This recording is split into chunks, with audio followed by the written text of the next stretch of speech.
Good afternoon and welcome to our live webinar, Selling Your Privately Owned Chemical Company, hosted by PKF Investment Banking.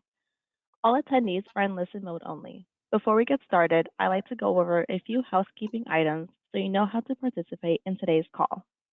We've taken a screenshot of the attendee interface, and you should see something that looks like this on your computer desktop in the upper right corner. You will have the opportunity to submit text questions to today's presenters by typing your questions into the questions pane of the control panel. You may send in your questions at any time during the webcast. We have a lot of material to cover, and if time permits, we will make an effort to respond.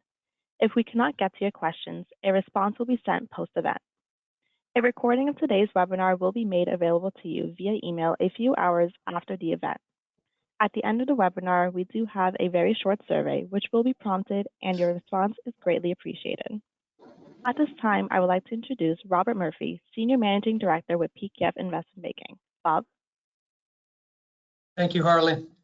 Well, I'd like to welcome everybody to the webinar today, and thank you for taking time out of your busy day to visit with us today.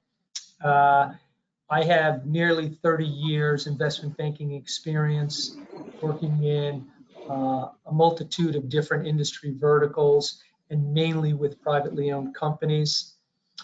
Prior to the investment banking, I was Senior Corporate Development Officer for a public company, and prior to that, for several years, I was a CPA with a large international firm. And yeah, thanks, Bob. And first, want to thank everyone as well for joining us today. My name is Dan Potton. I'm a director at PKF Investment Banking. I joined the firm last year, and prior to that, have just under 10 years experience on Wall Street, working for a variety or a couple separate investment banks. So looking forward to speaking to you today. Had spent the bulk of my career covering industrials companies, and within that, a good portion on chemicals, which we're going to speak to you today about. Thanks, Dan. Next slide.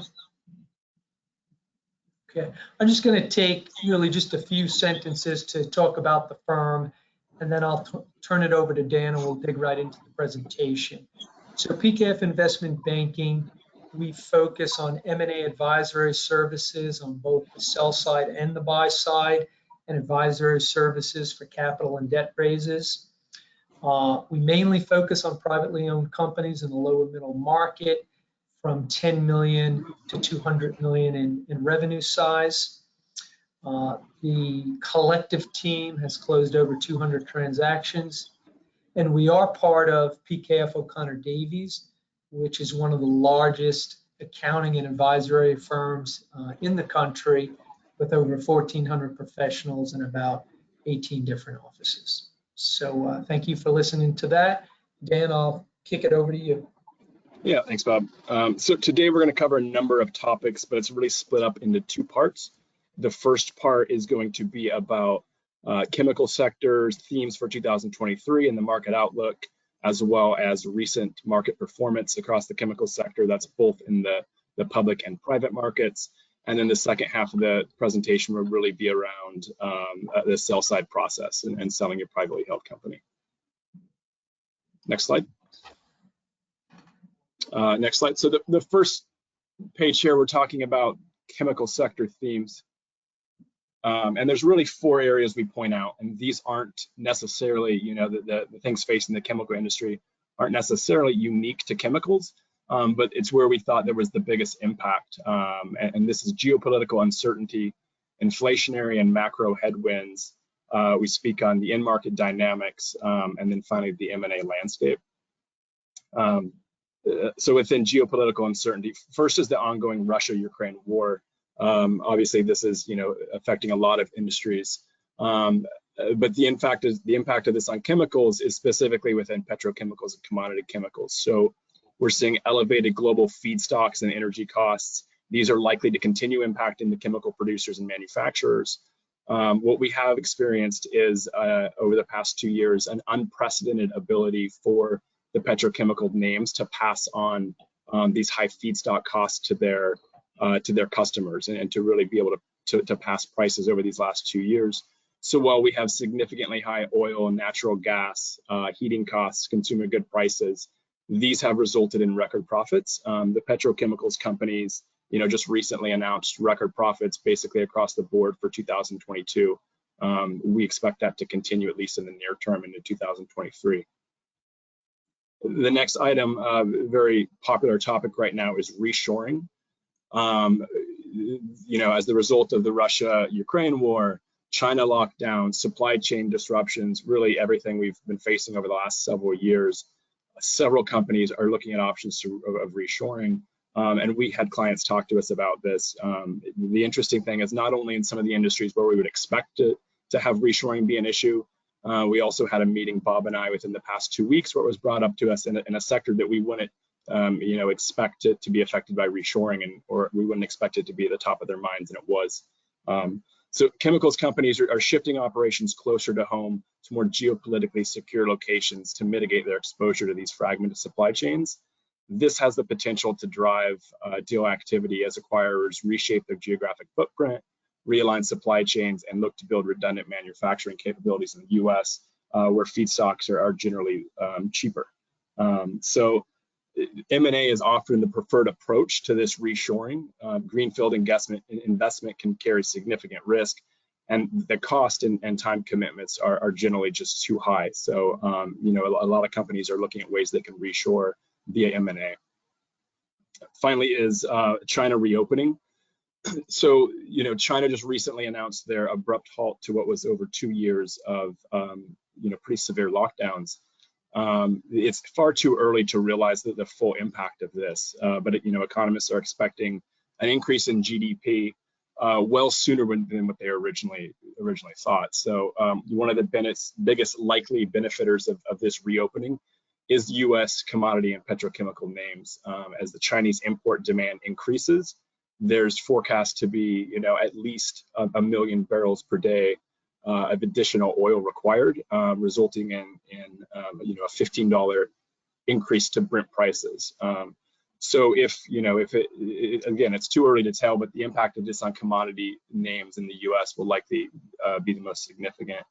The other impact of this is, it's certainly at least on headline inflation numbers, where you're factoring in commodity prices, it will likely have an increase on inflationary headwinds. So as we move down to the next item here, inflationary and macro headwinds, central banks in Q1 had announced an easing of their interest rate hikes. Many believe that this was a sign of potentially a peak inflation. But as we've seen shortly thereafter, we had U.S. jobs reports announced, unemployment rates near 40 and 50-year lows, leading many to believe that the economy is still probably too overheated. With the announcement of the China reopening, again, this could have a large impact on kind of continued high interest rate environment and continued inflation. So there's a mild recession factored in specifically across the chemical sector, but for specialty and differentiated names, the market's factoring a mild recession in the end of 2023.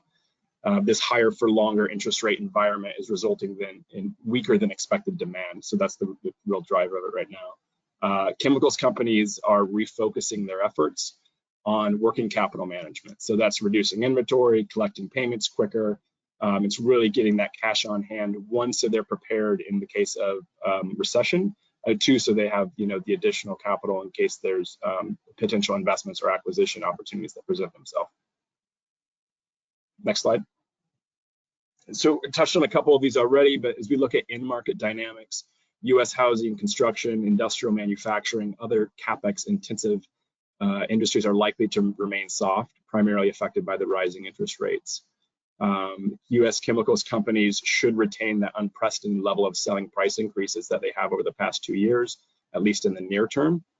Companies servicing defensive or select cyclical industries, so aerospace and defense, consumer staples, autos more recently, those companies with strong pricing power and good industry structures should be able to withstand a downturn with only a modest impact on profitability. The expected weak domestic demand, uncertain export demand, and new supply ethylene and polyethylene capacity is expected to increase 5% in 2023. Those could be some additional potential headwinds for commodity chemicals names. So what does this all mean as we look at the M&A landscape? You've got higher interest rates, macro and geopolitical uncertainty, the China reopening, recessionary fears. This is continuing to drive a bit of multiple compression and a slowdown in deal activity on the larger deals. That being said, when we look at the lower middle market, those deals that are 10 million to 250 million in deal size, a lot of these deals have less requirement for financing, sometimes on a smaller end. You know, if you're talking 10, 15, $30 million deal, maybe no financing requirement at all. We're seeing that the lower middle market is less impacted by some of these issues, and certainly interest rates. So we think there's favorable market conditions remain for ample opportunities. You've got highly fragmented and profitable industries supported by strong company balance sheets, in some cases record balance sheets, portfolio repositioning either as a means to shed non-core assets, which they kind of experienced over the past few years through the pandemic, or as a way to reshore and bring facilities closer to home. And then finally, you have significant private equity dry powder in the market. 2022 was another record year, and just a ton of money sitting on the sidelines to be invested. Next slide. So the next level slides, we'll go through and talk about recent performance and the market outlook. So here we look at the broad US M&A landscape. And the big thing to highlight here is where, you know, we fell out in 2021 with these really a record year in terms of both transaction value at 1.7 trillion and number of deals approaching 20,000. And this is again just in the US. Number of factors that have, you know, been detailed for what contributed to this. You had the pandemic in 2020, lockdowns, you know, a real pent-up demand pushing into 2021. At the same time, this is coupled with an interest rate environment, you know, of historical lows since the financial crisis. You had government stimulus, and all this just kind of resulted in the perfect storm of M&A activity in 2021. But as we look at last year, there's just been really a modest pullback. So, you know, deal activity in the US was still, you know, kind of above 15,000 deals announced, still 1.7 trillion. So while we've seen some pullback, we're still seeing deal activity above pre-COVID levels, or at least, you know, at pre-COVID levels. Next slide. So this is looking at similarly at the US private equity deal activity. It's a similar story. In terms of deal volume, 2021 was a record year with 7,700 deals announced. Saw about 1,200 fewer deals in 2022, but on an aggregate basis, the deal value was actually higher in the private equity market in the US, with $500 billion announced or completed. Next slide. In this slide, we look at the private equity dry powder. Again, this is at record high, as I mentioned this in the intro there. You can look at this over a 10, 15, kind of 20-year period, and the story's the same. It's essentially been a hockey stick of upward growth. In this, we are looking at private equity unused capital and buyout funds. And in 2022, this was reported above $1.1 trillion. So again, this is just looking at the unused capital and buyout funds. If you include venture capital, if you look at mezzanine funds, if you look at restructuring funds, the number is actually about 3 times higher. It's around 3.5 trillion. So just a significant amount of capital in the market ready to be put to use. Next slide. Here we're looking at specifically the US chemicals M&A market landscape, looking at it on a deal volume, number of deals as opposed to transaction value. Again, same story. In 2021, we saw over a 50% increase in the number of deals in the US chemical sector to 500. 2022 saw a pullback, but just directly in line with where we were pre-COVID and before kind of 2021. So next slide. On this slide, we look at lower middle market chemicals transactions over time, and there's a lot going on, but there's a couple of things I want to point out. The first is this is for chemical manufacturing companies within the lower middle market. So it's defined as those deals 10 million to 250 million in total enterprise value. If you look at the multiples, kind of historically over the 5-year or 10-year period, generally trading right above kind of 6 times. You see a natural transition. Even before the big impact of 2021, 2022, this was trending upwards. We saw over the last 2 years, the multiple average was 8 times, so almost 2 turn higher more recently. Secondly, I want to focus on the table in the top right. This is showing transaction metrics and operating metrics for various deal sizes within the lower middle market. So you've got 10 to 25 million, 25, 50, 50 to 100, and 100 to 250 million in transaction sizes. For each range, there's the according valuation multiple. And 2 things to point out here. The first is that within the lower middle market, for a given transaction, generally a higher multiple is ascribed in larger deals. There's a number of factors for that. You have more seasoned management teams and more depth typically. Facilities are likely larger and operating more efficiently. There's probably some economies of scale, but there's several factors. And so as you look at the small size or the small deal range versus the large deal range, there's about a 3 turn multiple discrepancy. The other thing to point out on here, sorry, one other thing. The other thing to point out, as you look at the operating metrics for these deal averages for each range, regardless of size, all the averages at these multiples had EBITDA margins above 20%.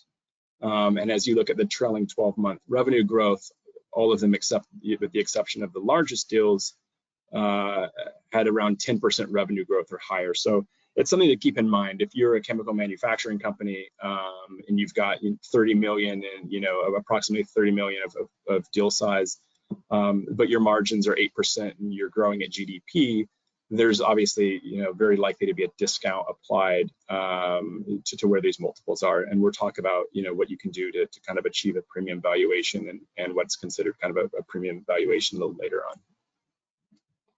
Next slide. So these last 2 slides are just looking at the public chemicals markets. So here we look at trading multiples over a 5-year history for next 12-month EBITDA multiple. This is looking at commodity chemicals, differentiated specialty, and ag chem and fertilizer peers. All within the whole chemical sector, all companies have came off their 2021 highs. It's worth noting that they're also trading below their 5-year and 3-year averages. The exception to that is commodity chemicals, who are trading kind of above all their historical averages, at least over the 5-year period. And there's a number of reasons for this, which we mentioned at the beginning: the Russia-Ukraine war, China reopening, ability to pass prices through, etc. Next slide. Lastly, this is looking at the 5-year indexed share price performance across the chemical sector. Specialty chemicals perform the best at 23% of the best of the chemicals companies versus the S&P at 50%. It is worth noting that year to date, the full chemical sector is outperforming the S&P 500, and the commodity chemicals have actually performed the best at nearly 20% for a variety of the reasons that we mentioned already. Next slide. Turn it back to Bob here to go into the sell side. Okay, thanks, Dan. So, key considerations when deciding, if a sale or an exit is right for you. So, I mean, first thing in selling a privately owned company as an owner, either selling or exiting, it's a very emotional process typically, and in many cases, it's the most important financial, transaction that you will do. And for most people, life-changing. So next slide, Arlene. So, we normally start with an owner and suggest that, they address some of these questions here. If they're contemplating, do I want to sell? What are my exit choices? Is now the right time or not? So, one of the questions is, where would you focus your time after selling? Are you thinking of continuing full-time for a while? Are you looking at continuing in a reduced capacity and focusing on the things that you really enjoy with the company? You thinking of just transitioning and fully retiring? So thinking through those things, also having an idea about the value of your business if you're going to start thinking about exiting. And we'll touch upon this in a few slides later. Looking at how much money do you think you need to really retire the way you want. And a lot of times here, it's good to get your CPA firm or a wealth advisor, to model that out, with realistic investment return scenarios and realistic spend levels, to live the life that you want to live. And then if you're thinking of selling, you should always think about, all the different exit options. I mean, if you happen to be large enough, is an IPO a possibility? Is there a management team that would be interested in acquiring the business? Or is an ESOP, employee stock option plan, a way for you? Or is it really just a sale to a third party, which is, the most common? Once again, it's important to understand all your options. And then really asking yourself, do you have the desire and energy to keep growing the company? As we all know, as any company needs to keep growing and needs to keep innovating and moving forward. And then the next thing is really just about timing, which we'll talk about on the next slide. But, is now the right time, or are there other factors in play that might suggest that now is not the right time? Either way, owners should really understand why they're pursuing a sale or an exit, what they intend to get and gain from a sale, and what will they do post-sale. Next slide. So when we talk to different business owners about timing, there's really 3 areas that we evaluate. And we evaluate these together and then figure out, based on that evaluation, what timing actually makes sense. So those are personal factors, business factors, and outside factors. So with personal factors, it's a matter of what's driving the exit or the sale of the company. Is it a burnout issue? Is it a health issue? Are there other business interests that want to be pursued? Is it a matter of just having more personal time, diversifying your wealth, financial security, or just pure retirement? And many times it's not. Sometimes it's one of those, but many times it's 2 or 3 of those. You've got somebody that would like to get some more personal time, but wants to stay involved in the business and wants to get financial security. And sometimes a personal factor can kind of trump the business and the outside factors. As I said, you really need to look at all 3 areas together. But sometimes it's a health issue or a burnout issue where the other factors just aren't as important. With business factors, when it comes to timing, you're looking at a multitude of different things, and it's really specific to that business. But you might have a long-term contract that is up for renewal in a few months. It probably makes sense to get through that first. You might have a new product that's being launched. In a lot of cases, it would make sense to get that launched and get some traction on that.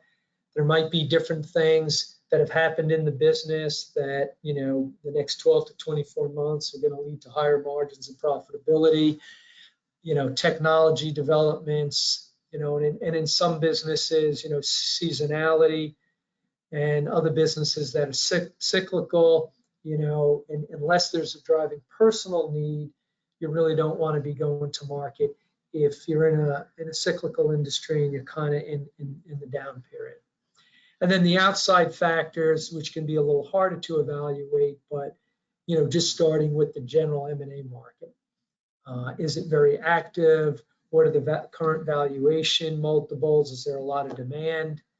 The whole economic outlook, which has kind of been a really interesting one for all of us the last 12 months, between interest rates and recessionary concerns, and depending how much international trade you're doing, the foreign exchange as well.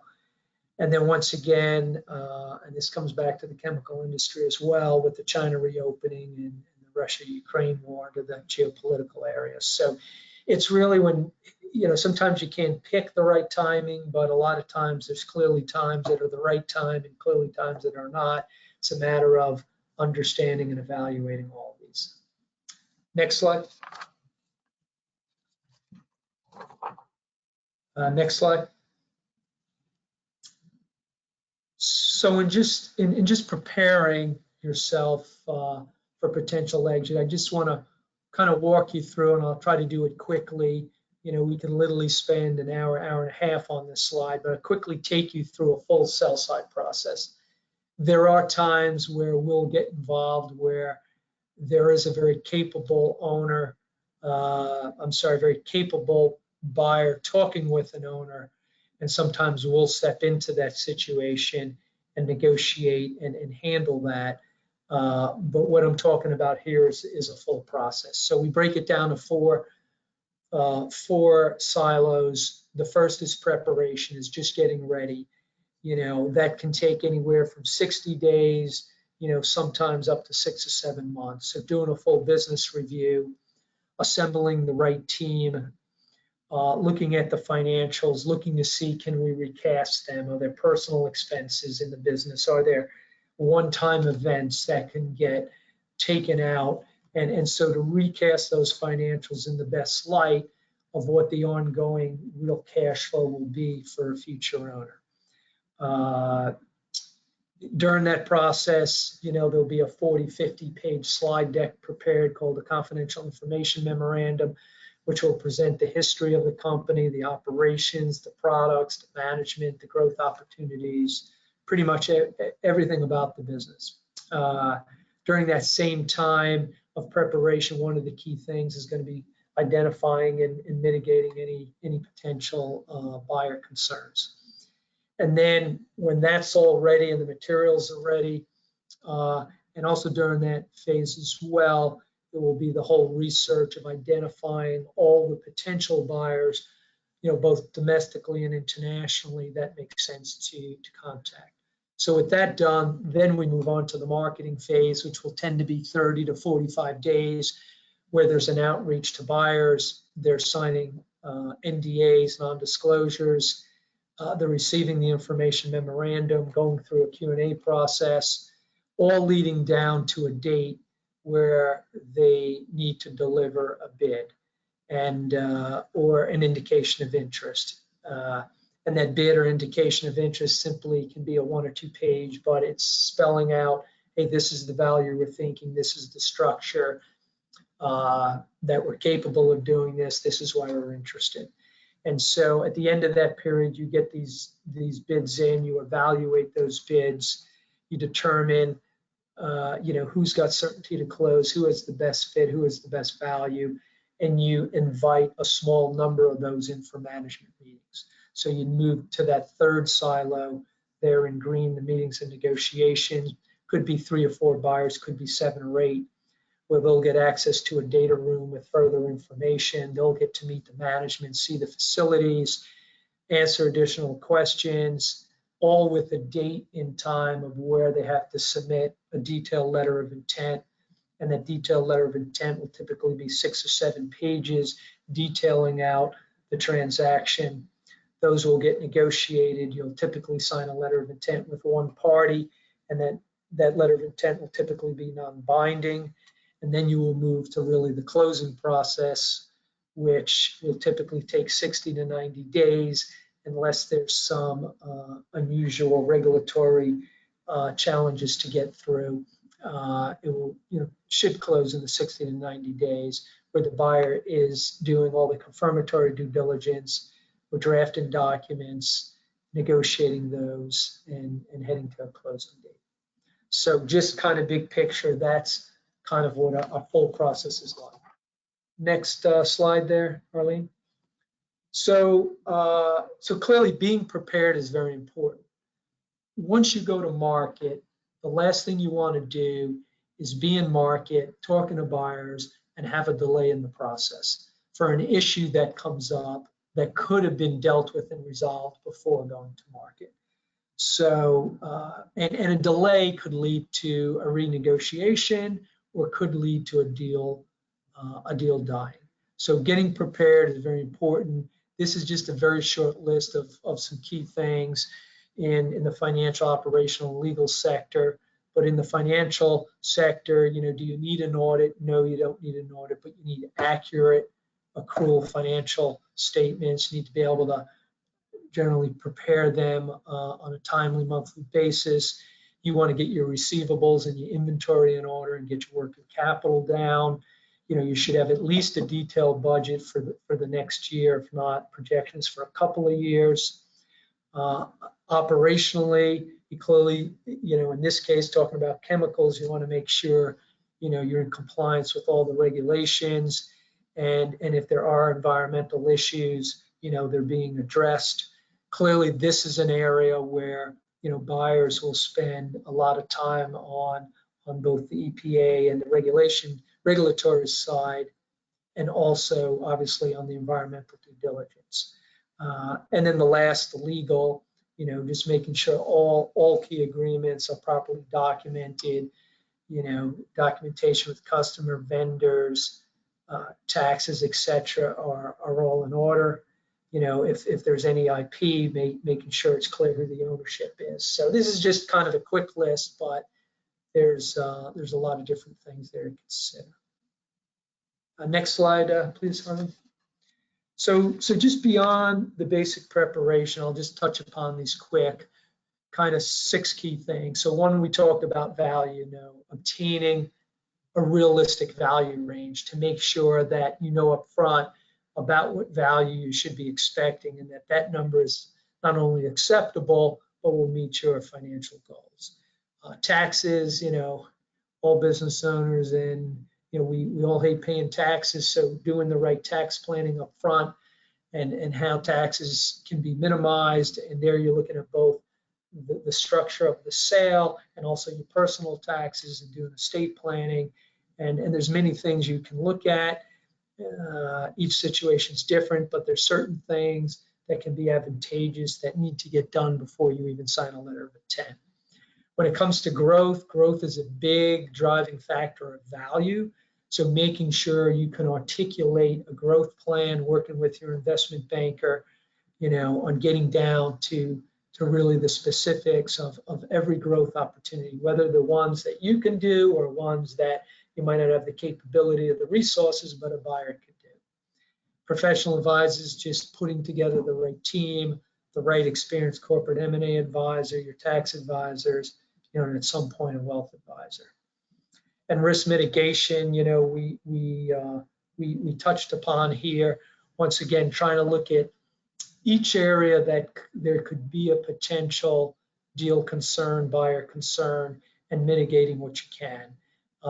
Environmental is obviously a big one here, but it could be something that you really can't change, like a customer concentration. Maybe you've got a customer that's 40% of the business. So, in that case, it's a matter of getting prepared to speak to that. We've been with the customer for 15 years. We've renewed 5 times.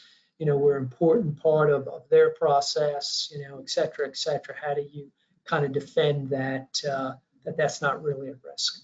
And then just the internal team of figuring out who to have on the internal team up front and who you'll need later. Once again, just some of the things beyond the basic preparation. Next slide. So just real quick, using an investment banking firm should clearly lead to a higher value that you will obtain upon a sale, and clearly should be able to increase the certainty to close. And a lot of that is spending that time on that preparation and on a big global marketing effort. But the right investment banking firm should be able to bring multiple deals to the table. They should have closed, many transactions in the past and have significant M&A negotiating experience. They provide that buffer between the buyer and seller, not only from an emotional perspective, but also just setting up a better negotiating dynamic. Clearly, the owners need to stay involved in keeping the performance and running the business. one of the big things is always looking at the potential buyers from, are they really a capable buyer? Are they sincere in this situation? And just having that experience to kind of know that, hey, this is a warning and we really should move on to somebody else. Being able to not only resolve deal issues, but anticipate issues. And really the last thing, just controlling the process from the seller's advantage and not the buyer's advantage. Next slide, Harley. So just really 5 kind of things I would throw out there for you if you're meeting or selecting with an M&A advisor. Just 5 things to check. 1, that you just have an overall comfort level with them, that you're going to be comfortable working with them, and that you're comfortable that they will always have your best interest first and always have your back. And that they haven't done 6 or 7 transactions, but have done dozens and dozens of deal experience, and understanding and making sure they've got a very defined process for preparation and for execution, and that when it comes to marketing, they're not going to just rely on a small group, but they're going to do a very robust marketing, including global marketing where appropriate, and that the firm has not only the experience but really the passion for working with companies in your size range and in your industry sector, in this case, the chemicals. Next slide. So I'll turn it back over to Dan here. Yeah, thanks, Bob. So this last section we wanted to touch on today is achieving a successful outcome and maximizing value in your sell side process. Next page. So the first thing we wanted to highlight here are just pitfalls to avoid. Some of these seem intuitive, but it's issues that have regularly kind of came up or that we've seen. At times some of this is more in the lower middle market, but we see it across deal size as well. And some of this is what Bob's already spoke to, right? So the first here is not being fully prepared to speak with buyers and manage due diligence. That just has to, that goes back to being prepared, right? The last thing you want is to have buyers come and speak to you and either not have the information to give them, the answers they're looking for, not have prepared your response ahead of time, not having, year-end financials closed out and audited, right? Not being in a position of strength, but instead kind of scrambling to get up to speed. Next is not considering or addressing potential environmental liabilities. Again, very important in the chemicals industry. Hopefully, if you're at the point of selling a company, you're aware of any potential environmental liabilities and you're not being surprised, over 20, 50, 100 million potential liability or higher, that would get caught up in a deal. So you just want to make sure that you're aware of that. You've taken the proper precautions. You've had your phase 1 or phase 2 assessments if it's needed, and there's going to be no surprises. The next one, having a data room prepared ahead of a letter of intent. Again, it goes back to the preparation. When you get down to that stage of a process where, or just, if it's an unsolicited offer where you have an LOI come in, you don't want to be in a position where, it's going to take three months, 6 months to get a data room up together, to get everything in order. Again, to look at your audited financials and to do a quality earnings or whatever is required in that situation. You want to make sure that you're in a position of strength. That is, if an LOI comes in, you can move quickly and react and proceed to a closing transaction quickly. I'll jump down a few more on here, but not hiring an attorney who's experienced in M&A. This is a question that is kind of often asked. Does a company or does a seller need an M&A attorney if they have an investment bank, an M&A advisor? And the question is resoundingly yes. Just as you come to closing, as you're working through the indemnities, the reps and warranties, we are experts in strategy and negotiating deals and the business components of it. But you absolutely want to surround yourself with an experienced team, and that involves, experienced accountants and M&A advisors and lawyers that specialize in M&A as well. It's another way to maximize value in your transaction. Bob, I don't know if you wanted to add something to that. No, I think that covers it. I think the last thing I would just say, yeah, with that letter of intent, when you're negotiating that, that's when, as a seller, you've got the most leverage.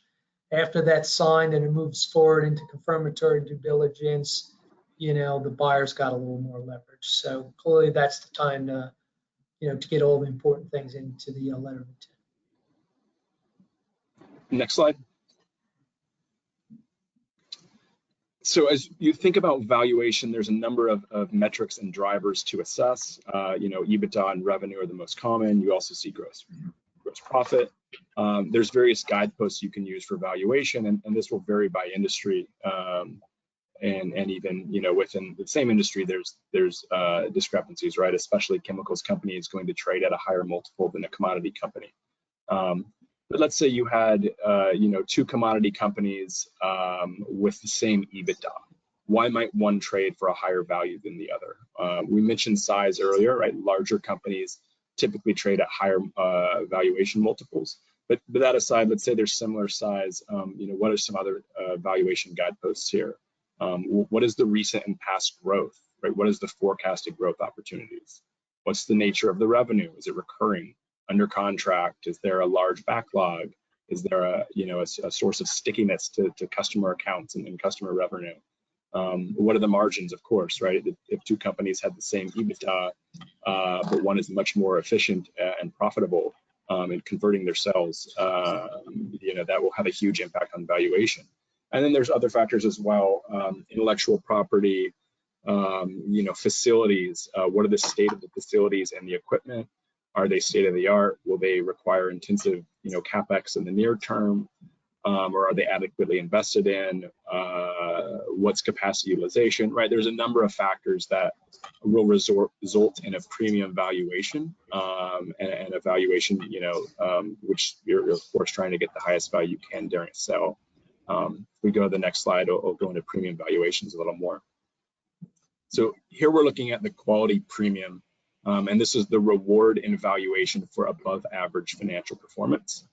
This is financial performance that's defined as businesses with a trailing 12-month EBITDA margin and revenue above 10%, or one of those metrics above 12% and the other metrics at least 8%. Okay, so as you look at this chart below, the first line is showing the average EBITDA multiple for transactions. These are private company buyouts from 2003 to 2022. And this is above average performance. So those that have EBITDA margins and revenue above 10%, or one above 12 and the other above 8. The row right under that is the average EBITDA multiple for all other buyouts. So anything that wasn't considered above average. If you look historically from 2003 to 2007, you saw about a half a turn multiple premium for the above average performers, about 8% or 10%. As you've gone on, and more recently, this valuation premium has widened. This gap has widened. In 2021, the above average performance premium was 2 full turns, about a 32% increase. This came off slightly in 2022, but still you're seeing, about 1 3/4 turns, about 25% premium for having that higher margin, higher revenue growth business. Next slide. Lastly here, just wanted to touch on some additional value drivers. These are, we're talking about earnouts here, and earnouts are increasingly seen within the lower middle market. It was a trend that increased throughout the pandemic, but it's really a way to bridge the valuation gap between buyers and sellers for the seller achieving their targeted operating and financial performance. As we look at all M&A deals, this is according to SRS report, about 20% included an earnout, 18% to just under 20%. As the deals go smaller, so those 250, 2 million and below, and private deals, the occurrence was far greater. So for the smaller you go, the earnout was even more prevalent. As you look at deals under 25 million, 36% of the deals closed in the past 18 months that SRS reviewed had an earnout, so a pretty high number. There's a number of different metrics that can be used in an earnout. The most common are revenue or earnings and EBITDA, or some combination of the two. There's also other metrics that can be used for employee retention, product launches, etc. Generally speaking, an earnout can be kind of upwards of 30 to 40% of the total enterprise value in a sale, or total transaction value, but of course, it's situationally dependent. Lastly, on earnouts, about a quarter of the earnouts were structured in 1 year or less. That is the term for the seller to reach its whatever was determined to be the targeted operating or financial performance. That term was a year or less. As you go out to 2 years, 2/3 of the earnouts that were reviewed in this report, so a pretty significant number were 2 years or less. The last item to touch on here for achieving value, or additional method to achieve value, especially in lower middle market and smaller deals. You see it a lot in private equity deals in smaller markets, but it's the seller note, and this is an alternative capital structure that gives the buyer confidence in the seller, again, achieving its targeted operating or financial performance. If the seller fails to make this is a type of structure where if the seller fails to make a payment, if they're not able to reach their goals, often you have a provision where that debt is converted to equity. And so it's just another method where you can achieve additional value in a sell side.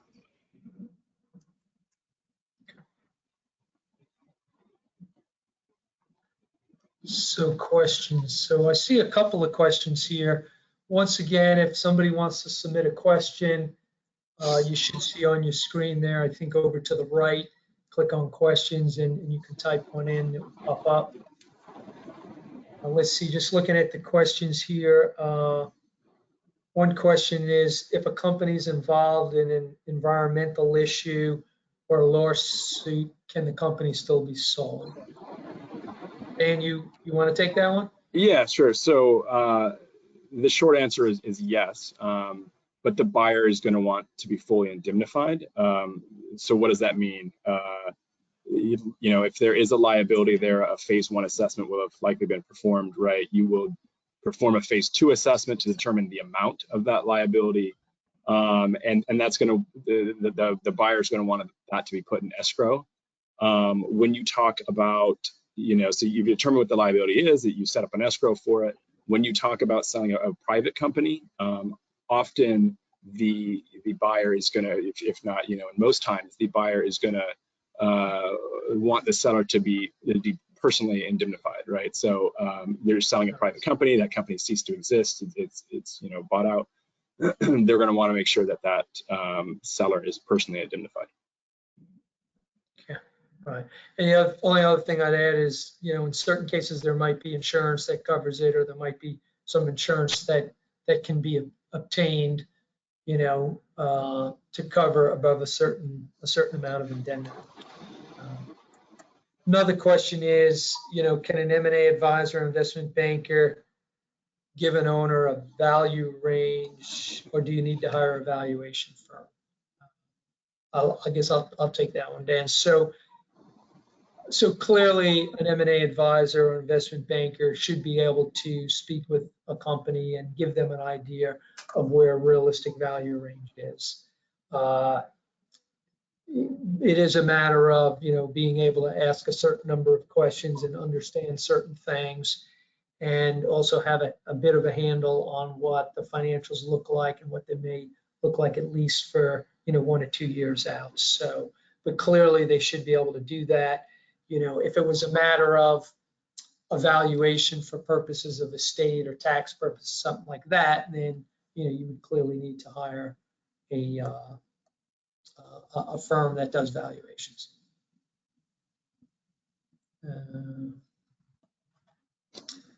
I'll read one here. It says, how does the seller note help increase value in the sale of a company? It's really around what I would say certainty to close. I think is the most important part. Often, if if there's a company that has an off year or whatever, we saw this a lot during the pandemic, right? If their returns were lower, or if their operating cash is lower than historical levels, and a buyer is wary that they're going to return to this targeted financial profit, this pre-pandemic levels, they may have trouble getting financing to close that deal, in the instance that it requires it. One way to get around that is in the seller note, where basically the seller of a company writes a promissory note to the buyer. The buyer provides the terms of that, what the principal repayment terms are and the interest rate terms. Generally those terms would be worse than bank debt, but it gives the seller an opportunity to continue, performing, reaching its objectives and its targets, hitting that cash flow that maybe the bank was a little too scared to lend to, and a way to complete a transaction and come to a bridge with that valuation gap. Okay. Just looks like one last question here, which I think you kind of touched upon, Dan, but a question about, do we see the M&A market being strong the rest of 2023? And I think we touched upon that once again with larger transactions, 200 million, 250 above. Interest rates play into that in a bigger way because those deals are more highly leveraged. And a lot of those deals sometimes are related to the public markets as well. But down in the lower middle market, the activity has remained strong. There's just a tremendous amount of money out there looking for a home, both on the strategic and on the PE side. So, at this point, unless something changes, we do think the rest of the year will be pretty strong. It looks like maybe one more came in here. It's showing kind of cut off on mine, but outside of an M&A attorney, what other professional services might a buyer want to have as a resource? I'll say my opinion and let you speak, Bob. I would just say it's a bit situational, but certainly it could include a tax or an estate attorney if you're selling something like that. Having an auditor, of course, an accountant, right? That's someone to look over your books and help you prepare, and you're going to want to certainly have audited financials. To the extent, depending on deal size, whether a quality of earnings report is required or not, a bit situational, but these are some others. I don't know if you have anything to add, Bob. Yeah, no, I think that covers it. I mean, once again, with the financials, it's great to have an audit. If a company doesn't have an audit, we don't automatically look at it and say you need to get an audit. It really gets down to quality information, and normally instead of an audit, Dan brought it up, called the quality of earnings, which especially the last 10 years become very popular to do a sell side quality of earnings, which we won't go into in detail, but let's make it simple. It's a firm that kind of does a financial due diligence and financial report on you. And in a lot of cases, that's a good way to go. And I guess the only other thing here might be on the environmental side, depending what the situation is there and who's already involved, whether environmental firm may be appropriate. But that's it. Okay, well, I don't see any other questions, Dan, do you? No, nothing on mine here. Okay, all right.